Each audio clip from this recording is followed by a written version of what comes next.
Okay, students, today our topic is social stratification, and we are here discussing the social chain, the collective behavior that is a part of sociology. And today we have a content that how we can define the social chain. What is social stratification? ये social stratification जो है ये क्या होती है और इसको किस तरह से ओवरकम किया जा सकता है और इसकी क्या कैरेक्टरिस्टिक्स हैं और इसके फैक्टर्स और बेसिस क्या हैं। तो पहले तो हम देखते हैं स्ट्रैटिफाई क्या होता है, सोशल स्ट्रैटिफिकेशन किस टर्मिनोलॉजी में यूज किया जाता है। तो एग्जांपल्स में भी यही एग्जाम क्वेश्चन भी यही हो सकता है कि what are the social stratification. तो पहले तो हम देखते हैं स्ट्रैटिफाई किसे कहते हैं। स्ट्रैटिफिकेशन बेसिकली ये इकोनॉमिक लेयर है, जिसे उर्दू में कहते हैं दर्जा बंदी। जब एक माशरे में, एक सोसाइटी में एक लेवल, एक हिरार्की बन जाती है, top, middle, lower, upper class, middle class, lower class. अच्छा, ये अछूत हैं, ये नहीं है, ये ब्राह्मण है, ये ब्राह्मण नहीं है, ये अमीर है, ये गरीब है। किसकी वजह से? वेल्थ की वजह से, पावर की वजह से, प्रेस्टीज की वजह से कि ये नोबल लोग हैं, प्रोफेशन है, बाइज्जत लोग हैं, ये बहुत कोई अच्छे लोग हैं, ये निचली सतह के कास्ट के लोग हैं। ये हमने, या कोई प्रोफेशन को लेके कि फला प्रोफेशन के लोग जो हैं ये बहुत इज्जतदार हैं और ये प्रोफेशन के लोग जो हैं कम इज्जत वाले हैं। ये जो हमने सोसाइटी में स्ट्रैटिफाई हुआ है, स्ट्रैटिफिकेशन क्या, हिरार्की बनी है। हिरार्की कहते हैं लेयर। तो ये जो लेयर है ये सोशियो इकोनॉमिक लेयर है, समाज की बनाई हुई है, कल्चर की बनाई हुई है, इसमें कुछ मजहबी है, तो कुछ माशी तौर पर अलग है। तो ये जो हिरार्की बनती है सोसाइटी के अंदर, ये जो चीज़ें सोसाइटी में कैटेगराइज होती हैं, उसके तीन बेसिक समझ लें आप, एक तरह के डायमेंशंस हैं। वो एक है वेल्थ, दौलत, एक है पावर, ताकत, अथॉरिटी, और एक है प्रेस्टीज यानी रिस्पेक्ट, ऑनर की बात है। वन बाय वन सबको क्लिक करते हैं। तो पहले तो आपने अंडरस्टैंड कर दिया कि सोशल स्ट्रैटिफिकेशन क्या है। स्ट्रैटिफाई का मतलब है कि सोशल क्लास है, ये जो हम लेवल देख रहे हैं सोसाइटी के अंदर, ये जो हम हिरार्की देख रहे हैं, हम top, middle, better, lower, superior, ये बेहतर है, ये हमसे अच्छा है, ये बदतर है, ये अच्छी नस्ल के लोग हैं, ये अच्छे खानदान के लोग हैं, ये कम खानदान के लोग हैं, ये बेहतर प्रोफेशन है, ये बहुत अच्छा प्रोफेशन है। ये जो बातें सुनते आ रहे हैं और इस तरह से माशरे में बहुत सारी इनइक्वालिटीज नजर आती हैं हमें। तो हम उसको देखेंगे, इस इनइक्वालिटीज के बेनिफिट्स क्या हैं, डिसएडवांटेजेस क्या हैं, ड्रॉबैक्स क्या हैं। तो हमें सोशल स्ट्रैटिफिकेशन तो बहुत अच्छे से क्लियर हो गया। अब हम तीनों को जरा अच्छे से क्लियर डबल क्लिक करते हैं पावर के ऊपर। तो पावर की बात करें तो रैंकिंग हम देखें अगर, ये इसको हमने 3 पीस कर दिया ताकि याद करने में आसानी रहे। P power, P Prestige and third property. Power से मुराद हमारा ताकत है। पावर के साथ एक और वर्ड आप भी you will be noted down as well as authority. Authority and responsibility. तो पावर की जब हम बात करते हैं तो पावर कैसे गेन होती है? अब ये बहुत सारे सोर्स हैं पावर को गेन करने के। एक तो होती है लेजिटिमेट पावर, यानी कुर्सी की ताकत। कोई पोजीशन अगर आप होल्ड कर लें किसी इदारे की, पार्लियामेंट की, रियासत में, कोई भी एक पोजीशन, पावर, एक डेजिग्नेशन आप होल्ड कर लें, तो आपके पास ऑटोमेटिकली एक अथॉरिटी भी आएगी और एम्पावर भी हो जाएंगे। दूसरा तरीका होता है एक्सपर्ट पावर। आप, नॉलेज है आपके पास, ओपिनियन मेकर हैं, डिसीजन मेकर हैं, इन्फ्लुएंस करते हैं लोगों को, तो ये भी एक इंटेलेक्चुअल पावर भी एक पावर होती है। इसी तरीके से एक आप डॉन बन जाएं, आप कॉशन एक्सरसाइज करें, थ्रेटन करें, हाँ, डंडा, ऑटोक्रेटिक स्टाइल इस्तेमाल करें, तो ये भी एक पावर है जो लोगों को थ्रेटन करके, डरा धमका के इस्तेमाल की जाती है, गुंडागर्दी जिसे कहें। एक पावर जो है वो जैसे हमने बात की, सियासी पावर होती है। पॉलिटिशियन एक रिलीजियस पावर होती है, एक स्कॉलर होता है और वो एक मजहबी जज्बात होते हैं, उसके साथ एसोसिएशन होती है, ताल्लुक वाबस्तगी होती है, लोगों की जुड़े होते हैं। तो ये सारी जो पावर है, यानी पावर जो एक्सरसाइज होती है, वो एक लेजिटिमेट पावर के जरिए है, पॉलिटिकल पावर के जरिए है, एक रिलीजियस पावर होती है, एक इंटेलेक्चुअल पावर होती है जो नॉलेज, एक्सपर्ट ओपिनियन के जरिए गेन की जाती है। इसी तरीके से एक एक हम वेल्दी पावर भी कह सकते हैं कि जब दौलत कमाई जाती है तो एक मयार, स्टेटस बन जाता है लोगों का, और फिर वो इन्फ्लुएंस करते हैं सोसाइटी को। जैसे कार्ल मार्क्स कहता है कि ये जो सुपर स्ट्रक्चर है, इसके नीचे जो बेस स्ट्रक्चर है, वो सब दौलत, कैपिटल, स्ट्रक्चर इसके ही किरदार है। दूसरा अगर हम पहलू देखें, डायमेंशन देखें ये स्ट्रैटिफिकेशन की, तो वो है प्रेस्टीज, इज्जत। अब इज्जत को देखी जाए तो रिस्पेक्ट, ऑनर, तो हमने देखिए सोसाइटी में बहुत सारे ऑक्यूपेशन और प्रोफेशन को डिवाइड कर दिया। जैसे नहीं आपने सुना होगा ये व्हाइट कॉलर जॉब है, अच्छा जो एग्जीक्यूटिव होते हैं गोल्डन कॉलर जॉब कहलाते हैं, अच्छा जो इंजीनियर्स हैं वो ब्लू कॉलर जॉब है, अच्छा जो साइंटिस्ट हैं वो व्हाइट कॉलर उनको तो आप कहते ही हैं। देखा होगा एस्ट्रोनॉट, डॉक्टर भी व्हाइट गाउन पहनते हैं। इसी तरीके से एक ब्लू कॉलर इंजीनियर हो गया, येलो कॉलर लेबर मेसन को अगर आपने देखा होगा वो केव में जा रहा है तो वो येलो पहना, इंजीनियर जो हैं वो शोरूम में वो ब्लू गाउन पहने। तो ये हमने कलर जो है वो बना दिया। ऑरेंज और रेड कलर तो फिर वो प्रिजन के अंदर जो जेल में कैदी होते हैं। तो हमने रैंकिंग कर दी, हमने प्रोफेशन और ऑक्यूपेशन के हिसाब से भी हमने रैंकिंग कर दी। इसी तरीके से उसके हिसाब से ऑनर दे दिया। अब इज्जतदार प्रोफेशन कौन से हैं, इज्जतदार ऑक्यूपेशन कौन से हैं, तो आज के ज़माने में white collar, golden collar job जो वो इज्जतदार कंसिडर की जाती है। तो सोसाइटी में प्रेस्टीज, इज्जत जो है उसका भी एक मयार सेट है।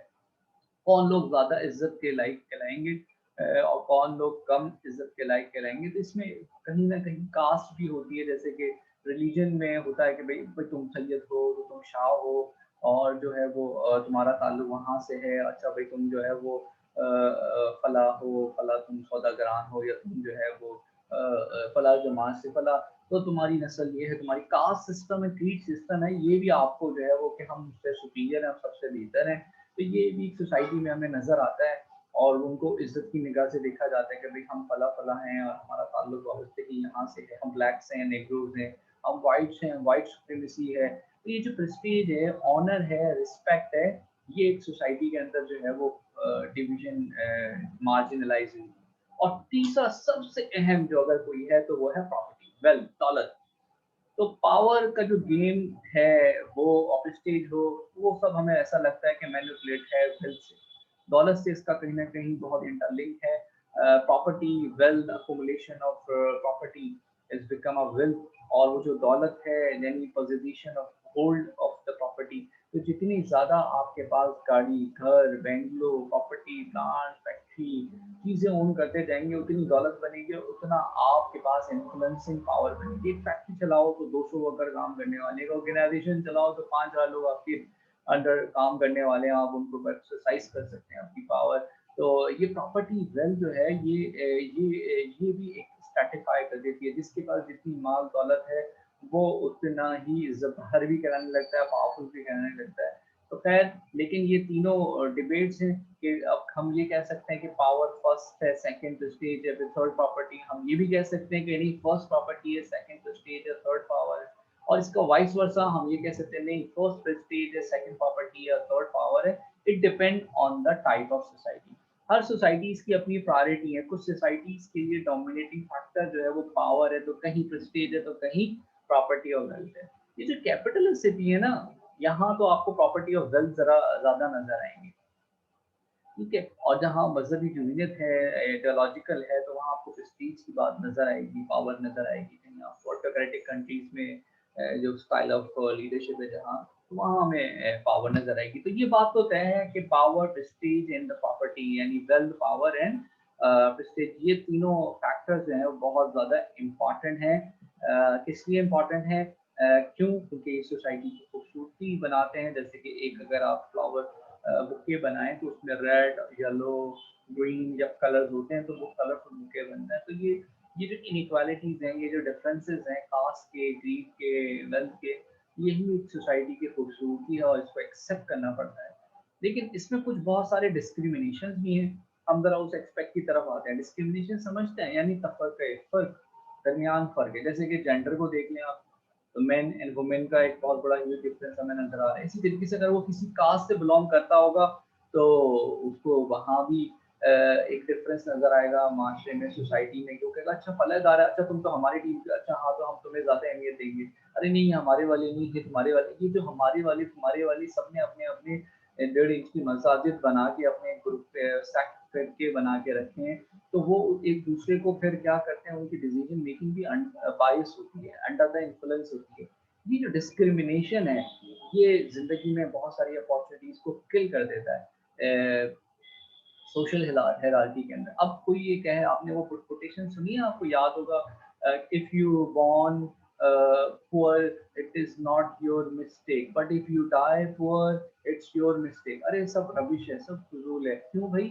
आप एक शख्स की जो है ना शू के लेसेस बांध दें, एक शख्स के जो है वो आप शूज में पत्थर रख दें, और एक जो है वो उसकी टांग तोड़ दें, और एक को शूज ही ना पहनाएं, चप्पल पहनाएं, और एक को रीबॉक एडिडास पूमा पहना के और फिर रेस लगाएं, तो ऑब्वियसली बात है वो पूमा वाला एडिडास वाला जो खिलाया है, जूसेस पिए हुए हैं, तगड़ा है, ट्रेनिंग है, रेजर है, वो तो वही तो भागेगा, वही तो रेस जीतेगा। और बाकी वो जो चार जिनके पास वसाइल ही नहीं है, तो उनके लिए कहाँ से ये रेस इक्वल है? वो कैसे जीतेंगे? कैसी सक्सेस है?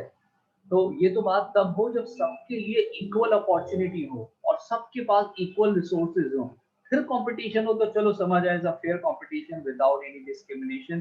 तो हम कहें हाँ भाई अब यहाँ पे कोई इक्वालिटी, इक्विटी इक्वालिटी के साथ हो रही है। तो प्लीज रिमेंबर दैट ये जो डिस्क्रिमिनेशन है सोसाइटी के अंदर, इसी तरह से कुछ प्रिंसिपल्स हैं स्ट्रेटिफिकेशन के, कुछ उसूल हैं। एक तो ये खूबसूरती है सोसाइटी की, सोसाइटी के अंदर, लेकिन जब तक बुरा नहीं होता तो अच्छाई की कदर नहीं होगी। इसी तरीके से जो है हर एक जो डार्कनेस ना होती तो फिर हमें लाइट की कदर नहीं होगी। तो जहाँ अच्छा है तो वहाँ बुरा भी है, जहाँ बुरा है तो वो अच्छा की कदर का हमें अंदाजा होता है। तो ये जो कलर्स हैं हमारी सोसाइटी के अंदर, ये जो डार्क साइड भी है हमारी सोसाइटी के, तो ये भी उसकी खूबसूरती है जो हमें हमें प्रोमिनेंट करते हैं, हाईलाइट करते हैं। तो पहली कैरेक्टरिस्टिक्स तो ये है कि सोसाइटी में इंडिविजुअल डिफरेंसेस पाए जाते हैं। सोसाइटी तो है ही इतने सारे डिफरेंसेस का नाम। दूसरी बात, तीसरी बात ये की जाती है कि जनरेशन टू जनरेशन ऐसा होता है, मोबिलिटी होती है, एक जनरेशन दूसरी जनरेशन से बेहतर हो जाती है, बेटर हो जाती है, या वर्स भी हो जाती है। तो इस तरह अपवर्ड और डाउनवर्ड मोबिलिटी रहती है। हमने जैसे कि प्रीवियस सेशन में देखा कि मोबिलिटी जब होती है, सोशल मोबिलिटी, उसमें हमने बहुत सारे देखे हैं कि वो उनके प्रोफेशन, ऑक्यूपेशन थे, रंग नस्ल थे, वो बदल गए।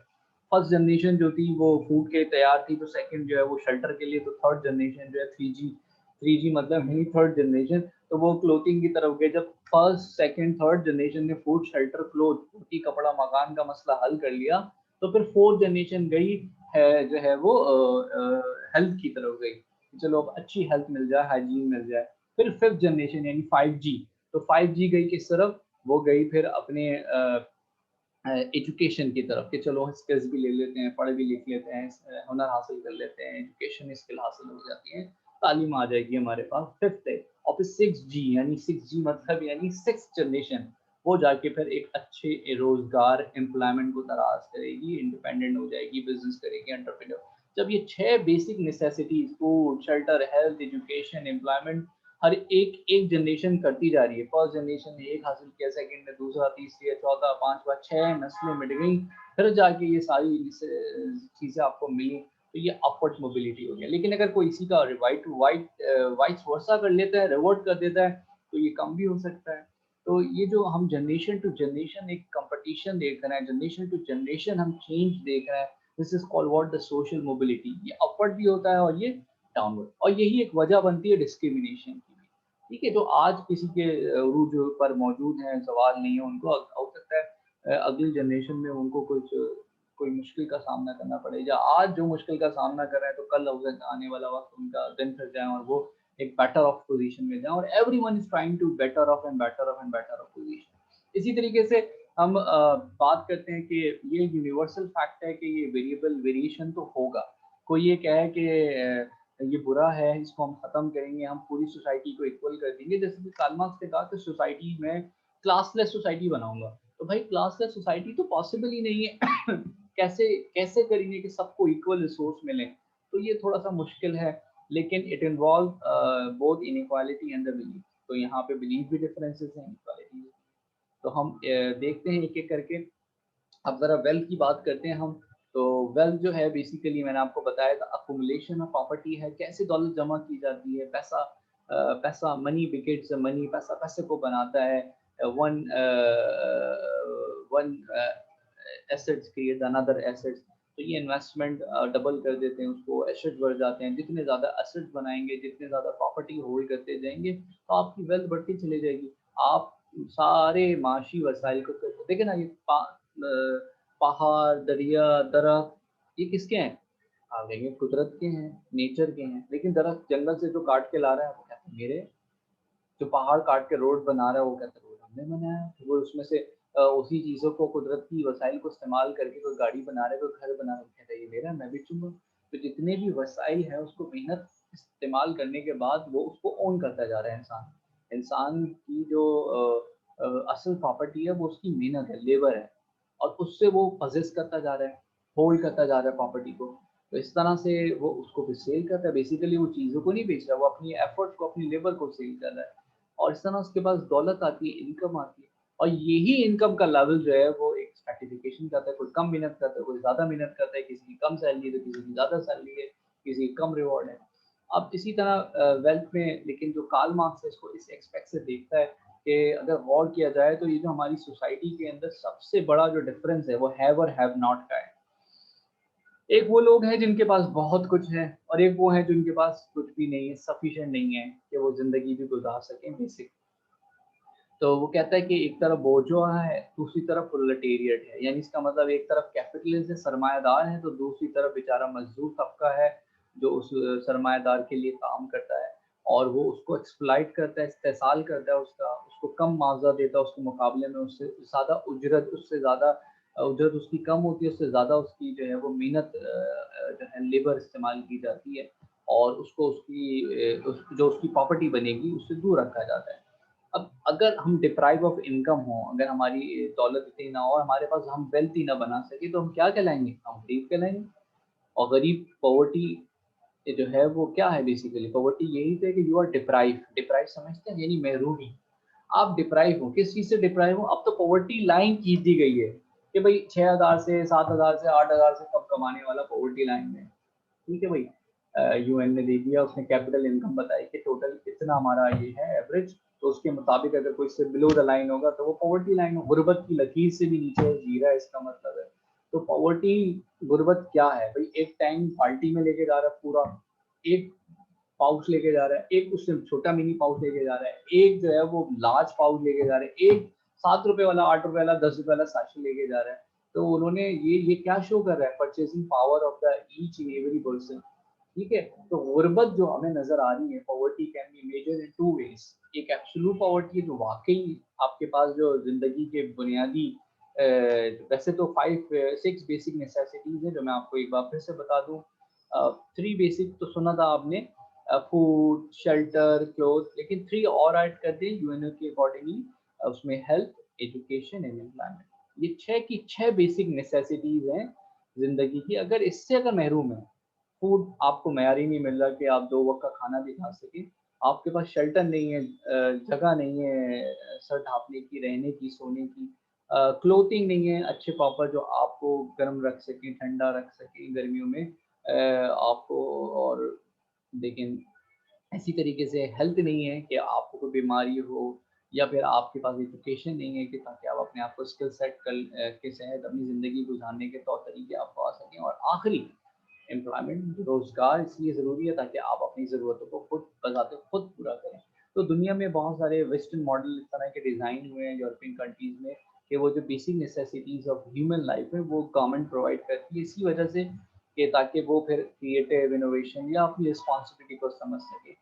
लेकिन इन सब का ताल्लुक मईशत से है, इकोनॉमिक्स से है, जीडीपी की ग्रोथ से है। अगर आपका इनपुट आउटपुट होगा, एक कंपनी ग्रो करेगी, कंट्री ग्रो करेगा, तो वो फिर इस तरह के इंसेंटिव भी उसको मिलते जाएँगे। ख़ैर, अब एक और जो इंटरेस्टिंग सी डेफिनेशन जो मुझे लगती है वो है रिलेटिव पॉवर्टी। यानी एक आदमी उस वक़्त तक गरीब है जब तक, अमीर है जब तक उसको अपने से बड़ा कोई अमीर ना दिख जाए, तो वो रिलेटिवली जब उसको कंपेयर करता है तो कहता है अरे भई मैं तो गरीब हूँ, मैं तो समझता था कि मैं बहुत अमीर हूँ। तो ये आदमी कोई भी अगर अपने आप को क्लेम करता है कि वो बहुत रिच ही रिच है, तो वो उस वक़्त तक रिच ही रिच है जब वो अपने से बड़ा कोई रिच ना देख ले। और आप देखेंगे तो आपको मिलेंगे और आपको लोग नज़र आएँगे। तो ये एक रिलेटिव है। देखिए ना, आप खाना लेते स्पून से थे, खुश थे, लेकिन जैसे ही आपने अपने इर्द-गिर्द खाना-पीना देखा, आपने इर्द-गिर्द इंस्टा के पोस्ट देखे, फेसबुक के पोस्ट देखे कि किसी ने मंदी खाई, किसी ने बर्गर खाए, किसी ने शाशलिक खाए, तो किसी ने जो है वो स्टेक खाया हुआ है, और किसी ने कुछ। आपने कहा अरे भई! एक दिन में इतना-इतना महँगा खा रहे हैं, तो हमारा महीने का बजट आ जाता है और हम सब मिल के खाने खा लेते हैं। तो हालांकि जिंदगी गुजर रही थी, खा रहे थे, लेकिन जैसे ही आपने ये देखा तो आप फॉरेन कॉम्प्लेक्स में आ गए। आपने कहा क्या हम, अरे हमारी इतनी जिंदगी खराब है, एक हम पिज्जा बर्गर नहीं खा सकते, क्या फायदा कमाने का, हम इतने गरीब हैं। तो गुर्बत का एहसास आया ना, यानी हम गरीब थे नहीं, हमें हमें गरीब फील हुआ। वो कैसे फील हुआ?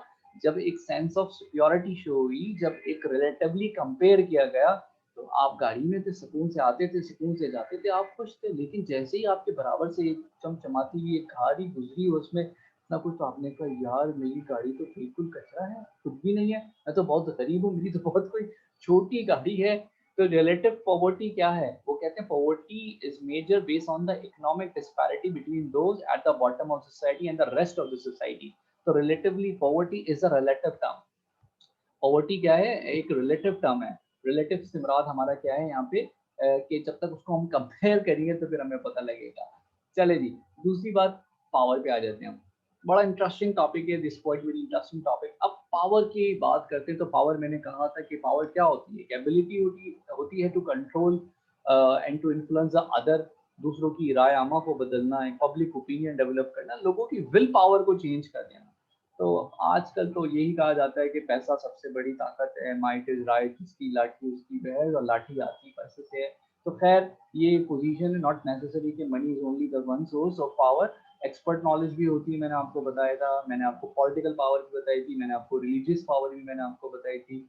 और जो है वो आपको पता है, पावर तो एक कोई लीडर खड़ा हो जाए और हर शख्स को अपने हिस्से के बेवकूफ़ मिल ही जाते हैं, और वो लोगों को जमा कर ले, और जमा करने के बाद वो अपनी स्ट्रेंथ दिखाए और लोगों को अपनी विल को इन्फ्लुएंस करे। तो ये पावर। अच्छा, पावर और फेम क्या है? अगर हम देखें ना, सबसे बड़ा नशा, आपको ऐसा लगता होगा कि शायद दौलत है। दौलत से भी अगर कोई बड़ा नशा है तो वो है ताकत का। बड़े बड़े वॉरियर, बड़े बड़े एम्परर, बड़े बड़े कॉन्क्यूरर आए। अलेक्जेंडर द ग्रेट, पूरी दुनिया फतह करूंगा। चंगेज खान कहता है आधी दुनिया को मैं सर करूंगा, मेरा ही नाम लिखा जाएगा। सुल्तान फातेह कह रहा है कॉन्स्टेंटिनोपल की ऐसी की तहती 1453 में मेरी 3 नस्लें मिली, लेकिन मैंने इस्तांबुल को फतह करना है।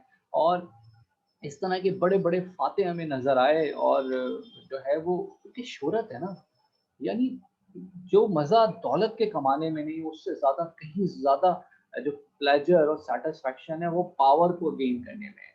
तो बल्कि अगर कहते हैं ये कि लोग पैसा ही जमा इसलिए करते हैं कि उससे वो पावर गेन करेंगे। तो फेम एक बेसिस है पावर की। पावर अटैच है सोशल पोजीशन के साथ, क्योंकि आप एक सोसाइटी में पोजीशन गेन करना चाह रहे हैं ना। आप चाह रहे हैं कि भाई मैं ला LBTI में आ जाऊँ, large business tax payer unit बन जाऊँ मैं, और फिर मैं बैठ के बोर्ड BOD में फैसले करूँ। अच्छा मैं और बन जाऊँ, मैं पार्लियामेंट में चला जाऊँ, मैं और बन जाऊँ, मैं गॉडफादर बन जाऊँ, और मैं इन्फ्लुएंस करूँ, मैं सियासत में आ जाऊँ, और मैं सुपर चला जाऊँ, मैं तो खुदा बन जाऊँ। तो ये जो पावर है ये ख़त्म नहीं होती। इसका जो नशा है, इसकी जो एडिक्शन है, तो सबसे बड़ा सोर्स ऑफ पावर, और यही सबसे बड़ी जो है वो डिस्क्रिमिनेशन क्रिएट करता है। तो having the followers can give you power. तो जो फॉलोअर्स हैं वो आपको पावर देते हैं। अब आ जाते हैं ज़रा प्रेस्टीज की बात करते हैं हम। प्रेस्टीज क्या है? इज्जत। अब एक और है इज्जत, शोहरत के भूखे होते हैं लोग, कुछ लोग दौलत के थे, कुछ लोग इज्जत के होते हैं, उनको ऑनर, उनके लिए डिग्निटी, रिकग्निशन, एडमायरेशन चाहिए उनको। वो बड़े बड़े काम कर गुजरते हैं सिर्फ अपना नाम के लिए, मशहूरी के लिए, ताकि उनका सोसाइटी में एक पोजीशन हो।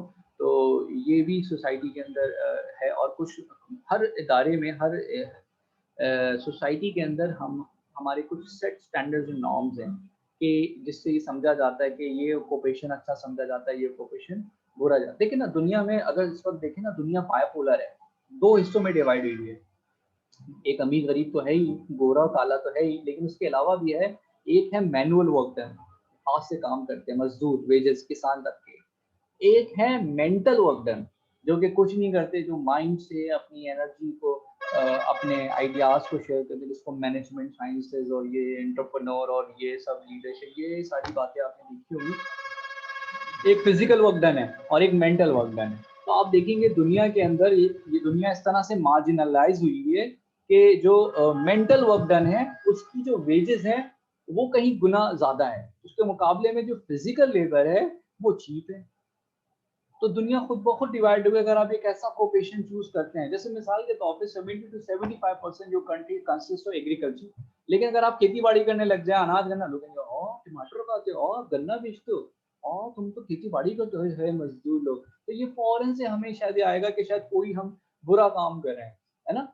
लेकिन अगर आप बाबू बन के, टाई लगा के, शू पॉलिश करके, अंग्रेजी में टटर करें और ऑफिस जाएं, और तो आप कहेंगे अरे हाँ जबरदस्त, इतना जबरदस्त काम कर। तो ये व्हाइट कॉलर जॉब इसी में आ गई। और ये जो बेचारे मजदूर तबका, एग्रीकल्चर, लैंड, फिजिकल वर्क है, तो ऑटोमेटिकली सोसाइटी में डिस्टिंग्विश हो गया कि भाई ये जो रैंकिंग है ये अच्छी समझी जाएगी, ये जो रैंक है ये बुरी समझी जाएगी।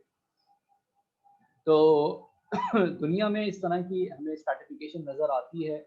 और billions of people in the whole world, due to hunger, due to poverty, due to many health and illness, और अर्ली डेथ की वजह से, वॉर की वजह से ये हमें स्ट्रैटिफिकेशन नज़र आती है। अफगान वॉर में आप देख सकते हैं, वियतनाम वॉर में आप देख सकते हैं, बंगाल वॉर में आप देखें, श्रीलंका के वो जो तमिल टाइगर्स की वॉर थी वो देख सकते हैं आप। उससे पीछे जब यूएसएसआर ब्रेक हुआ वो देख सकते हैं आप। जर्मनी ने में जब वो हिटलर का दिमाग खराब हुआ था, वो सब उसने मसाकार किया, तो उधर ज्यूस के साथ। तो ये सारा जो है दुनिया में बहुत बड़े बड़े इस तरह के स्ट्रैटिफिकेशन फैक्टर्स आए और डिवाइड हो गई दुनिया। सबसे बड़ी मिसाल वो रोमन एम्पायर है, जब वो टूटा तो ईस्ट और वेस्ट में डिवाइड हो गया। दो बड़ी सल्तनत, एक सल्तनत दो बड़ी सल्तनतों में डिवाइड हो गई। ईस्ट और वेस्ट डिवाइड हुआ हुआ आज के ज़माने में आपका इंग्लैंड, जिसको आप वो पूरा कैंडीलैंड न्यूजीलैंड, आयरलैंड, स्कॉटलैंड, ये सारी जितनी भी स्टेट बनी हुई है जो यूके कहलाती है, फिर इस तरह तुम्हारी यूएई जो है वो बनी हुई है, फिर इस तरह पूरा यूरोप एक कंबाइंड बना है। तो ये सब एक स्ट्रैटिफाई हो गया। अगर हम देखें दुनिया को तो हम कहेंगे अच्छा ये व्हाइट्स, ये ब्लैक्स। उसके अलावा भी हम देखेंगे so called are the Chinese and they all are said to be the Indians, यानी इसमें पाकिस्तानी, इसमें बांग्लादेश और इंडियंस, ये सब मिला के वो इंडियंस कहला रहे हैं। तो वो चाइनीज, जापानीज जो एक जैसे हैं, ये सारे एक फेसेस के। इस तरह गोरा, गोरा जैसे हम बोलते हैं तो वो हमें हमें वेस्ट के, यूरोप के लोगों को हम गोरा, ये हमने डिस्टिंग्विश सोसाइटी में बनी हुई है, डिस्टिंग्विश बने हुए।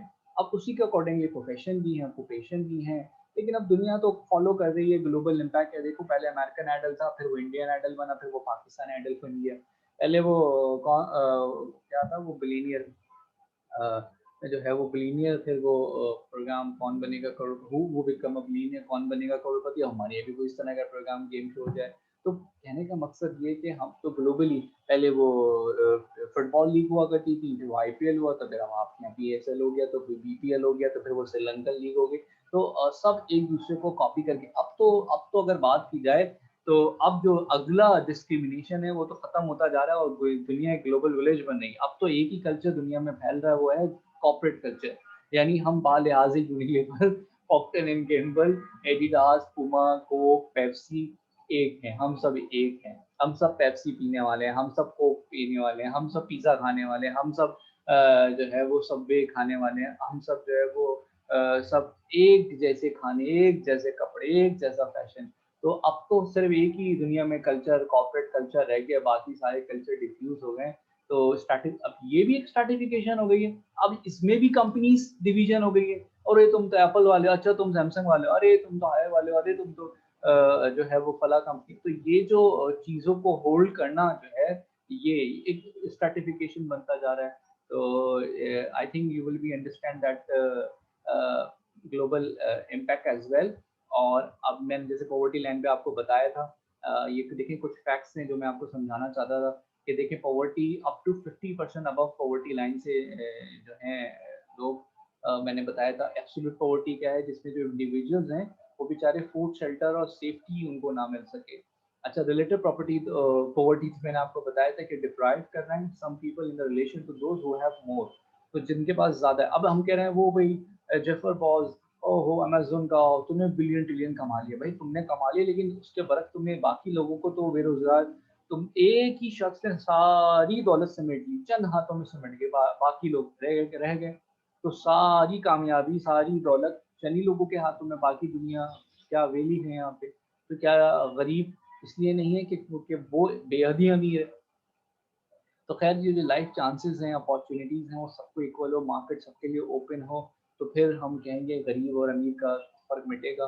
तो लेकिन ऐसा नहीं है। माइट इज राइट, इसकी लाठी उसकी बहस। तो अमीर मजीद richer become the more richer and the poor become the more poor. तो ये हमारे सामने, और इन सारे स्ट्रैटिफिकेशन में जो सबसे बड़ा स्ट्रैटिफिकेशन है वो है कास्ट सिस्टम। ये जो कास्ट सिस्टम है ना, माशरे में, सोसाइटी के अंदर हमारी, इसने जो है वो बहुत बड़ी हिरारकी की है। अच्छा, हमारे यहाँ तो फिर भी इंडियन इंडियन सोसाइटी के अंदर भी इस तरह से हम देखेंगे डिस्टिंग्विश बने हुए, जैसे ब्रह्मा सबसे टॉप में जो प्रेस्ट होते हैं, स्कॉलर्स होते हैं, फिर क्षत्रिय यानी नोबल्स एंड वॉरियर्स हैं, फिर वेश्वा यानी मर्चेंट, ताजर जिसे कहते हैं, स्किल आर्टिसियन है, फिर शूद्रा यानी जो कॉमन लेबर्स हैं, फिर हरिजान यानी जो एक डर्टी वर्कर्स हैं, जो छोटे मोटे जैसे मासी मेड काम करते हैं। तो ये सारे डिस्टिंग्विश हमें नजर आते हैं। लेकिन अब तालीमात तो यही है कि भाई एक ही सफ में खड़े हो गए, महमूद अयाज, ना कोई बंदा रहा ना कोई बंदा नवाज। लेकिन अब सोसाइटी में हमारी, लेकिन फिर भी ये हमें फर्क नजर आएगा। लोग अलग आपको क्यू में, कतार में हमें नजर आते हैं, तो हमें नजर आता है अच्छा ये फला क्लास है, ये फला क्लास है, ये फला क्लास है। तो एक तो वेल्थ वाइज है, तो एक कास्ट सिस्टम वाइज भी, कास्ट सिस्टम में बल्कि उनकी तो प्लेट अलग है, भाई गोल्ड की प्लेटें उनको दी जाए, कांच की प्लेटें उनको दी जाए, व्हाइट प्लेटें उनमें वो खाना खाएंगे, ये इसमें खाएंगे, वो नीचे बैठ के खाएंगे, वो ऊपर बैठ के खाएंगे, वो पाँव जमीन पे नहीं रखेंगे, वो अछूत हो जाएगा। अरे भाई ये जो कास्ट सिस्टम है, इसने और जो है वो सोसाइटी के अंदर डिस्क्रिमिनेशन जो है वो क्रिएट कर दी है। कास्ट सिस्टम कैसे बनता है? एक तो ऑक्यूपेशन की वजह से कि भाई निचले तबके का आप काम कर रहे हैं। अच्छा, कास्ट सिस्टम जो है वो शादियों से, अगर आप किसी बड़े ख़ानदान में रिश्ता जोड़ेंगे, निस्बत जोड़ते हैं, तो वो फिर ब्लड चेंज हो जाता है, फिर वो ब्लड मतलब एसोसिएशन हो जाती है कि भाई अब आप भी मिर्ज़ा हो गए, अब आप भी सैयद हो गए, अब आप भी जो है वो राजपूत हो गए, अब आप भी फला ऊँची साथ के साथ जुड़ गए। तो ये जो एक माशरे के अंदर आपको दिखने वाली बातें हैं सारी, और वक़्त के साथ-साथ बिलीफ चेंज होते हैं लोगों के, तो एक नया कास्ट बिलीफ सिस्टम क्रिएट हो जाता है। तो कास्ट सिस्टम जो है वो एक इन ग्रुप्स आउट ग्रुप्स बना देता है, डिस्क्रिमिनेशन बनाते हैं। तो क्लास सिस्टम जो है वो लोगों की ये तो मैंने बताया कास्ट। अब एक क्लास सिस्टम है, और क्लास सिस्टम अचीवमेंट में, भाई बाप दादा की मेहनत है तो 3 नस्लें लग गई, पहले बाप ने मेहनत की, फिर बाप बेटे ने की, फिर उसके अगले बेटे ने उससे ज़्यादा मेहनत की। पहले बाप ने मेहनत करके कारोबार स्टार्टअप किया, दूसरे ने उसको कंपनी बना दी, और तीसरा उसको स्टॉक एक्सचेंज तक ले गया, और उसको कॉर्पोरेट में लिमिटेड ले गया, और मल्टीनेशनल कंपनी तक लेके चला गया। तो ये बेसिकली अचीवमेंट है कि जो आगे कैरी फॉरवर्ड होती चली गई। तो क्लास सिस्टम जो बनती है वो लाइफ की इम्प्रूवमेंट के साथ बनती है, बेटर ऑफ पोजीशन के साथ बनती है, upper class, middle class, lower class. अब इसमें भी कैटेगराइज हो गया, अपर अपर, मिडिल मिडिल, लोअर लोअर, बिल्कुल ही लोअर। हाँ, बिल्कुल जो लोअर हैं, अंडरडॉग्स चीज़ें होते हैं बेचारे। तो ये हमने सारा कुछ देखा यहाँ पे। अब हम इसको इस तरह से देखते हैं, एक फाइनल आर्गुमेंट अगर हम देखें तो हमें ये बात तो समझ आ गई, जो पूरी सोसाइटी है वो इसी तरह बेस करती है डिफरेंसेस के साथ। लेकिन हमारे सामने 3 पर्सपेक्टिव हैं। अगर आपको याद हो, एक फंक्शनलिस्ट पर्सपेक्टिव होता है, एक कॉन्फ्लिक्ट है, और एक जो है इंटरैक्शनिस्ट। तो हम तीनों के पर्सपेक्टिव में देखते हैं स्ट्रेटिफिकेशन को। जो फंक्शनलिस्ट हैं वो तो यही कहेंगे कि भाई देखो, सोसाइटी फंक्शन जब तक नहीं करेगी, जब तक ये डिस्क्रिमिनेशन खत्म नहीं होगा, और सब लोग अपने अपने हिस्से का काम नहीं करेंगे, कोई सुपीरियर नहीं कोई, तो यहाँ पे तो मेरिटोक्रेसी चलेगी। मेरिटोक्रेसी क्या होती है? डेमोक्रेसी तो बहुत सुना होगा। मेरिटोक्रेसी क्या होती है? जहाँ पे एक सिस्टम बनेगा जो मेरिट पर होगा, इस बेसिस पे नहीं होगा कि भाई तुम गोरे हो तो इतने मिलेंगे, तुम काले हो तो तुम्हें इतने मिलेगा, तुम जो है वो फला कास्ट से हो तो तुम ये होगा। तो एग्जाम में ये थोड़ी होगा कि भाई तुम्हारी जात क्या है, तुम्हें उसकी बेसिस पे मार्क्स मिल जाएंगे। कभी ऐसा हुआ कि किसी कंपनी में गए तो उन्होंने कहा सब अपनी अपनी जात पात बता दो और अपना खून बता दो, उसके मुताबिक तनख्वाहें मिलेंगी? भाई ऐसे होगा कि जो जैसा परफॉर्म करेगा वो परफॉर्मेंस बेस के ऊपर मिलेगा, उसको खून की बेसिस पे थोड़ी ना मिलेगा वो। तो कि भाई मेरे अंदर जो है वो फला खून बह रहा है, मेरे अंदर छांटे मार रहा है, और मैं जो है वो कहाँ से हूँ, मैं ताल्लुक मेरा, ऐसे नहीं होता। ठीक है, तो सोसाइटी के अंदर मेरिटोक्रेसी का होना जरूरी है। मेरिटोक्रेसी क्या होती है? मेरिटोक्रेसी ये होती है कि जो मेरिट पर होती है, बायसनेस से दूर। इसी तरीके से अगर हम कॉन्फ्लिक्ट से कहें, कॉन्फ्लिक्ट थ्योरी की बात करें, तो कॉन्फ्लिक्ट थ्योरी जो कार्ल मार्क्स सब जानते हैं कि उसका आइडिया है, तो वो तो कहेगा कि स्ट्रेटिफिकेशन को खत्म नहीं किया जा सकता, लेकिन बेटर ये कि क्लासलेस सोसाइटी बनाए हम। क्लासलेस सोसाइटी बनाना एक बहुत एक आइडियल है, प्रैक्टिकल मुश्किल है, लेकिन क्लासलेस सोसाइटी बनाए जिसमें ये सारे तबकात जो हैं डिस्क्रिमिनेशन को दूर किया जाए। नहीं तो कम से कम इतना राइट तो हो आपके पास कि आप जो है वो एटलीस्ट जो है वो आप ये कर सकें, इतना राइट तो हो कि आप जो है वो इक्वल अपॉर्चुनिटी तो दें लोगों को। कि जो आपने हैव और हैव नॉट के दरमियान एक डिवाइड नहीं की है, तो लोगों को इक्वल राइट तो मिल जाए। फाइनली इंटरैक्शनिस्ट क्या कहेंगे? इंटरैक्शनिस्ट कहेंगे कि ये तो बरक है, ये तो होना है। डिस्क्रिमिनेशन को रोका नहीं जा सकता, हम उसको अंडरस्टैंड कर सकते हैं। पावर को, पॉलिटिकल पावर को, स्टेटस को, तो हर माशरे को देखा जाए, उसकी वेल्थ का रुझान देखा जाए, उनकी इनकम का सोर्स देखा जाए, उनकी रिलीजन वैल्यूज, बिलीफ वैल्यूज को देखा जाए, तो हमें पता लगेगा कि यहाँ पे कौन कौन से स्ट्रैटिफिकेशन जो है वो वर्क करते हैं। तो ये मैंने आज आपके लेक्चर में आपको चीज़ें सारी बताई हैं कि प्रोफेशन को लेके, रिलीजन को लेके, यानी कास्ट सिस्टम को लेके, क्लास सिस्टम को लेके, और तीसरा इनकम सिस्टम को लेके हमारे दरमियान, हमारे माशरों में फ़र्क पाया जाता है। तो all that's all about the today's lecture, and then we have to put the question with the audience.